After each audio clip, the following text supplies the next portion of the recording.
Estimados estudiantes, la Cátedra de Ciencias Químicas les da la bienvenida a esta videotutoría. En esta ocasión estudiaremos el concepto de entalpía. Comencemos. Cuando estudiamos la termodinámica, nos vamos a encontrar frecuentemente con un valor al que llamamos la entalpía. Lo definimos como la energía interna más el producto de la presión y el volumen del sistema. Lo vamos a representar con la letra H y podemos calcular el cambio en la entalpía como el cambio en la energía interna del sistema más la presión por el cambio de volumen. Ya hemos hablado con anterioridad de la energía interna del sistema, sin embargo vamos a ver de qué se trata esto de la presión por el volumen. Resulta que bajo ciertas circunstancias en los sistemas químicos podemos encontrar factores de trabajo relacionados con presión y volumen. Vamos a tomar el ejemplo de una cámara que está llena de gas. Sobre esta cámara, en la parte de arriba vamos a colocar un pistón. Resulta que si el gas que se encuentra dentro de la cámara atraviesa algún tipo de proceso, ya sea físico o químico, que hace que éste se expanda, entonces el gas va a tener la capacidad de mover el pistón hacia arriba. Recordemos que hemos definido que el trabajo es una fuerza que aplicamos a lo largo de una distancia. De esta manera nosotros podemos decir que ese gas va a estar aplicando un trabajo, dado que está ejerciendo una fuerza sobre el pistón y lo está moviendo una distancia. A este tipo de trabajo lo llamamos entonces trabajo presión-volumen. Y es el factor que estamos viendo entonces en la ecuación. Ahora, si tomamos la energía interna del sistema y tomamos en cuenta este valor de presión por delta de volumen, vamos a encontrar que hay un factor de trabajo relacionado con la energía interna del sistema. Si sustituimos dentro de la ecuación el trabajo por el trabajo de tipo presión-volumen, vamos a ver que estos factores se van a cancelar y al final vamos a tener que para los sistemas químicos generalmente la entalpía va a ser igual al calor. Por eso, a partir de ahora vamos a relacionar mucho los procesos químicos en términos de calor con la entalpía. Podemos aplicar los principios de la primera ley de la termodinámica a la entalpía también. Por ejemplo, si tenemos entradas de energía a un sistema, si tenemos calor ganado, este calor va a tener un signo positivo y la entalpía va a ser mayor a cero. En este caso tendríamos un proceso endotérmico. El calor está fluyendo hacia adentro del sistema. Podemos también tener eventos de salidas de energía del sistema, donde tenemos pérdidas de calor. En este caso la entalpía tendría un valor negativo y se trataría de un proceso exotérmico. Aquí la energía fluye entonces hacia afuera del sistema. Un factor muy común que vamos a utilizar es la entalpía en reacciones químicas. A este tipo de entalpía lo llamamos específicamente entalpía de reacción y corresponde al cambio que acompaña en entalpías a una reacción química. Recordemos que el cambio implica que tenemos que conocer cuál es el estado inicial y cuál es el estado final de un sistema.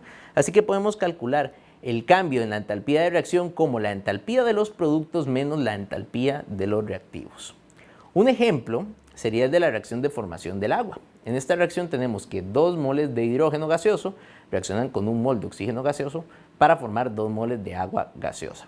Observemos que tenemos un diagrama en pantalla que es un diagrama que representa las energías del sistema.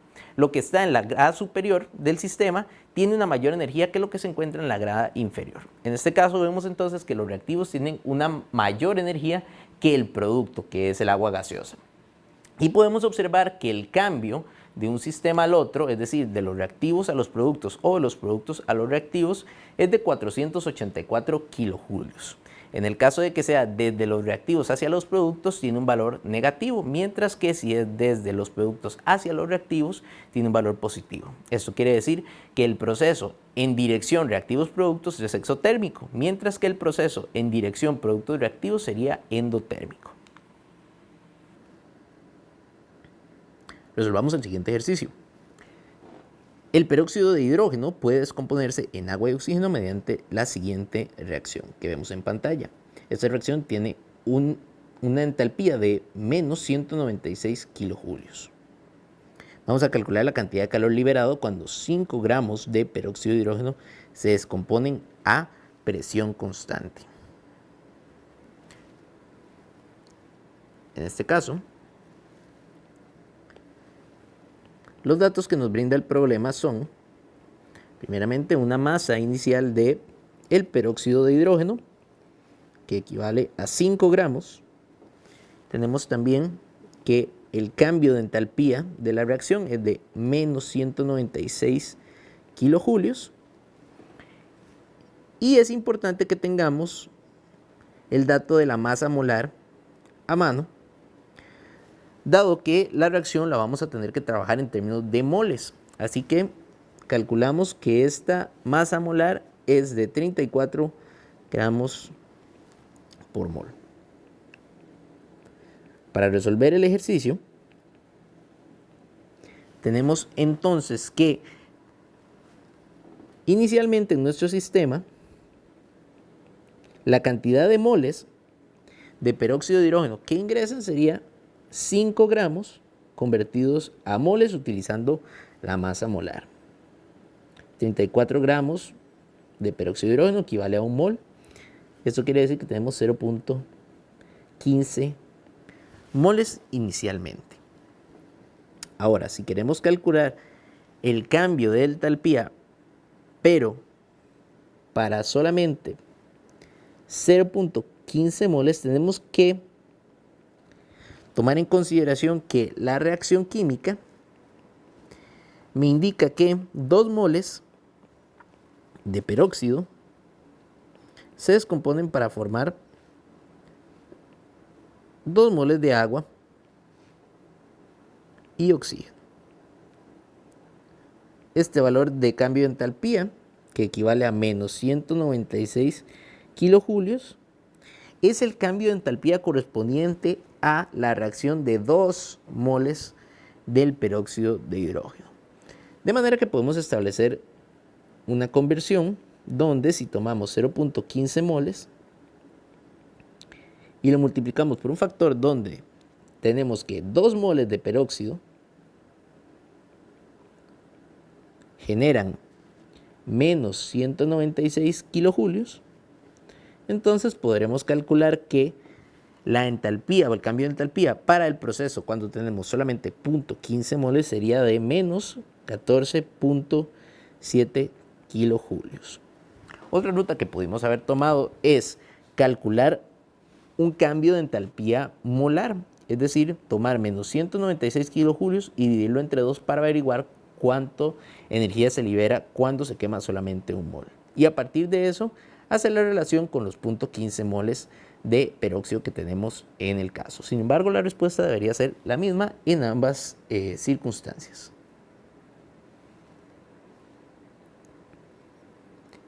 En el ejercicio 2, tenemos que el ozono de fórmula molecular O3 se degrada para formar oxígeno de fórmula molecular O2 según la siguiente reacción balanceada.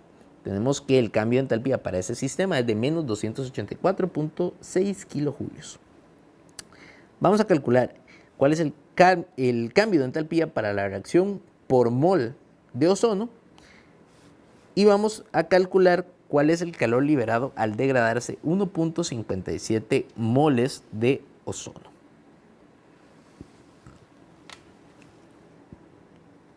Los datos que nos brinda el problema en este caso son que el cambio de entalpía para el sistema es de menos 284.6 kilojulios. Vamos a considerar también la reacción química y la vamos a anotar como referencia. Tenemos 2 moles de ozono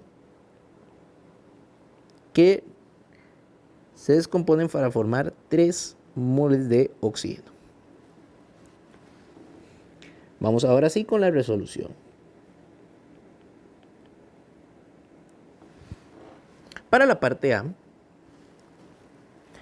debemos considerar que entonces, según la estequiometría de la reacción, 2 moles de ozono liberan menos 284.6 kilojulios.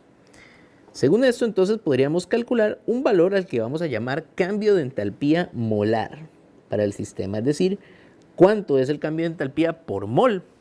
Eso lo calculamos fácilmente si tomamos la entalpía que nos dice el problema y lo dividimos entre la cantidad de moles que tenemos en el sistema reaccionando. En este caso son 2 moles. Esto nos da que la entalpía, el cambio de entalpía molar es de menos 142.3 kilojulios por mol.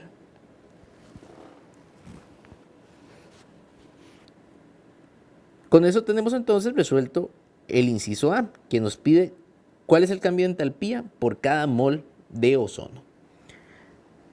Si seguimos con la parte B, aquí vamos a calcular el calor liberado cuando se degradan 1.57 moles de ozono. Entonces, el cambio de entalpía para 1.57 moles de la especie ozono sería igual a tomar la cantidad de moles de ozono, que serían 1.57, y multiplicarlo por la cantidad de kilojulios que se liberan por mol, que es lo que acabamos de calcular en el inciso anterior, 142.3 kilojulios por mol. Al realizar esta reacción, los moles de ozono se cancelan con los moles de la entalpía molar y eso nos da un valor de menos 233.4 kilojulios liberados al consumirse o degradarse 1.57 moles de ozono. Otro factor relacionado con la entalpía que vamos a encontrar con frecuencia es la entalpía de formación. En este caso se define como el cambio de entalpía asociado a la formación de un compuesto a partir de sus elementos constitutivos y por lo general se expresa en términos de la entalpía estándar de formación. Esta entalpía estándar de formación es la que se calcula cuando tenemos un molde compuesto a partir de sus elementos bajo condiciones estándar. Condiciones estándar quiere decir que estamos trabajando a 25 grados centígrados y una atmósfera de presión. Entonces, bajo condiciones estándar podemos decir que el cambio en la entalpía va a ser igual al cambio en la entalpía de formación estándar para una sustancia. Estos valores de entalpía de formación se calculan de manera experimental y se tienen tabulados en tablas como la que vemos en este momento en pantalla. Aquí tenemos diferentes sustancias en diferentes estados, tenemos su fórmula química y tenemos un valor de la entalpía de formación estándar en kilojulios por mol. Recordemos que este valor de energía se refiere a cuánta energía se necesita para formar un mol de dicha sustancia a partir de sus componentes elementales. Vemos que todos los compuestos de la tabla tienen un valor de entalpía de formación. Sin embargo, vamos a encontrar en algunas tablas que incluyen elementos que los elementos siempre van a tener una entalpía de formación estándar de 0, debido a que estamos hablando de la formación de compuestos y los elementos no se pueden formar a partir de compuestos, así que se toma como un valor de 0 para la entalpía de formación. Resolvamos el siguiente ejercicio. Acá vamos a determinar la entalpía estándar de reacción para la reacción de combustión del metanol. Tenemos la reacción que se muestra en pantalla donde el metanol, 2 moles de metanol reaccionan con 3 moles de oxígeno para formar 2 moles de dióxido de carbono y 4 moles de agua. Y tenemos un dato adicional que nos da el problema. La entalpía de formación del metanol es de menos 237.8 kilojulios. Para resolver ese ejercicio, necesitamos calcular entonces a partir de las entalpías de formación de cada una de las sustancias involucradas en la reacción, cuál sería la entalpía total para la reacción.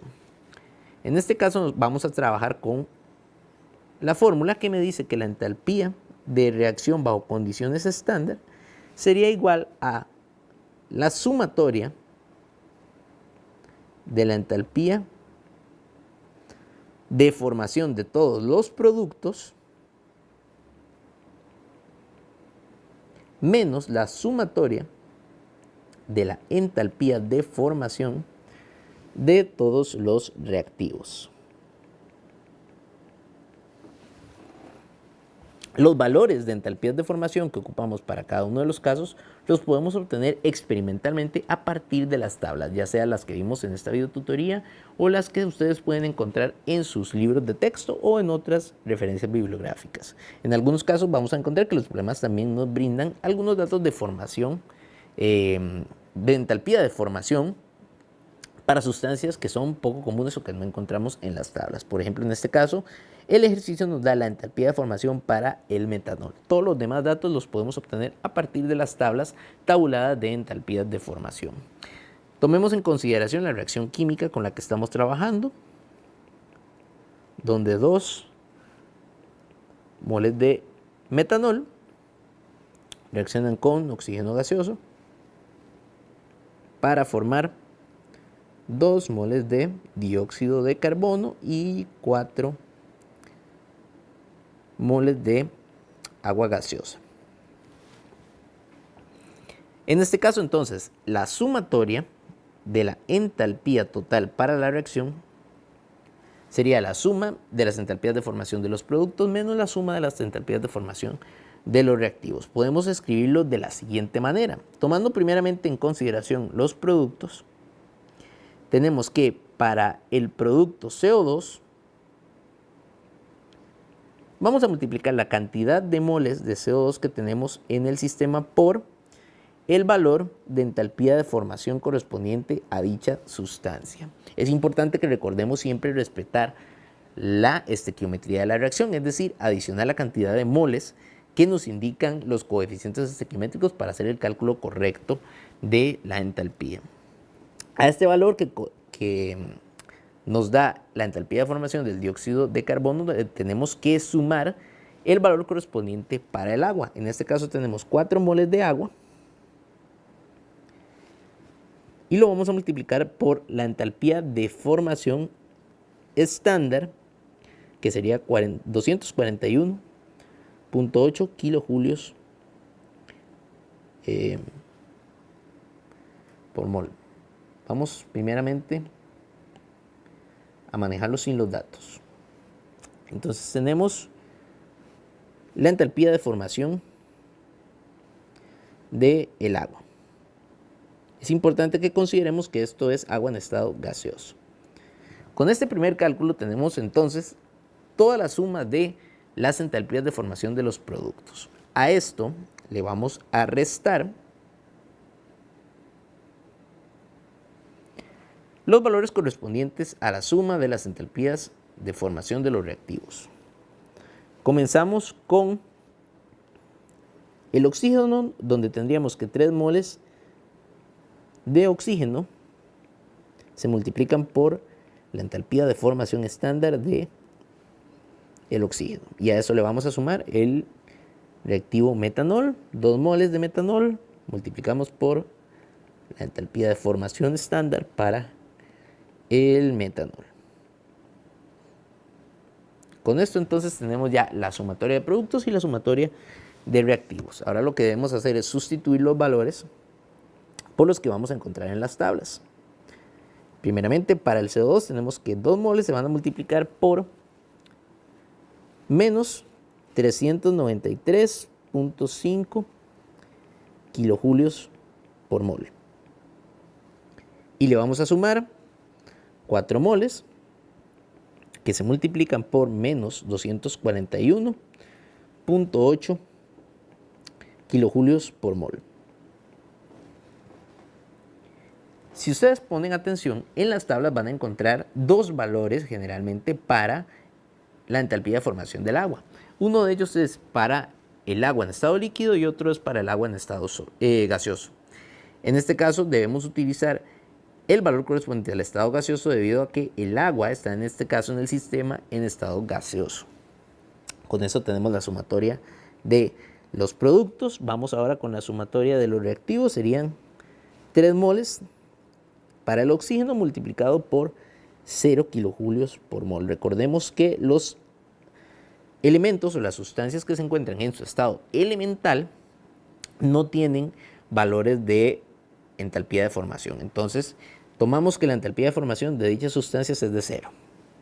Y luego para el metanol tomamos el valor que nos brinda el problema, que es menos 237.8 kilojulios por mol.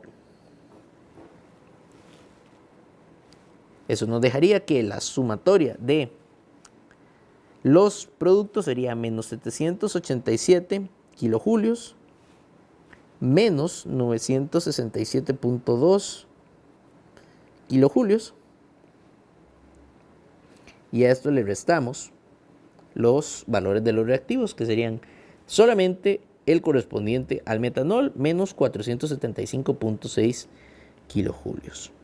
Y esto nos lleva a un valor final para el proceso de menos 1278.6 kilojulios.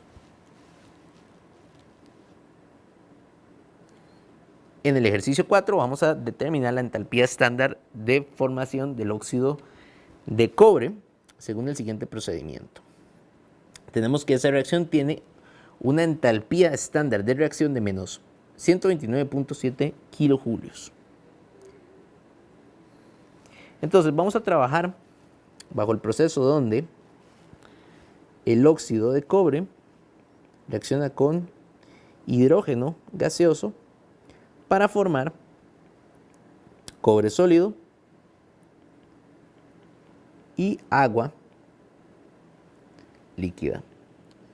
Se nos indica que la entalpía estándar de esta reacción es de menos 129.7 kilojulios. Entonces, vamos a utilizar la misma fórmula que aplicamos en el ejercicio 3, donde la sumatoria de la entalpía de reacción sería sumar entalpía de formación de los productos menos la suma de la entalpía de formación de los reactivos. Observen que en este caso me están preguntando por la entalpía de formación de uno de los reactivos, que en este caso es el óxido de cobre. Entonces deberemos despejar esta fórmula con la que trabajamos anteriormente en el ejercicio 3 para obtener ahora cuál es la entalpía de formación de una de las sustancias involucradas. Si sustituimos el valor de la entalpía de reacción, que sería menos 129.7 kilojulios, y lo igualamos a las sumatorias de productos y reactivos, vamos a llegar finalmente a encontrar el valor que a nosotros nos interesa. Escribimos entonces para el sistema, siempre recordando que debemos trabajar con la ecuación química balanceada.